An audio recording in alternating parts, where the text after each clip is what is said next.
ये एक खूबसूरत चिड़ियाघर की कहानी है जहां तमाम जानवर खुशी और मोहब्बत से रहते थे।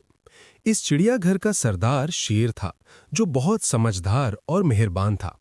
उसके साथ ही शेरनी, चीता, जराफा, बंदर, ज़ेब्रा, पांडा, हाथी, सांप, उल्लू और नन्ही चिड़िया भी रहते थे। हर सुबह शेर सब जानवरों को इकट्ठा करता और दिन के काम बांटता। हाथी सफाई में मदद करता, बंदर बच्चों को हंसाता, जराफा दूर तक देखकर हिफाजत करता और उल्लू रात की निगरानी करता। पांडा सबको मुस्कुराकर खुश रखता और ज़ेब्रा अपने दोस्तों के साथ दौड़ लगाता। एक दिन चिड़ियाघर में तेज आंधी आ गई। सब जानवर घबरा गए, मगर शेर ने सबको हौसला दिया। हाथी ने दरख्तों को संभाला, सांप ने सबको महफूज रास्ता दिखाया और चिड़िया ने मदद के लिए आवाज दी। सब ने मिलकर मुश्किल का मुकाबला किया। आंधी के बाद चिड़ियाघर पहले से ज्यादा खूबसूरत हो गया।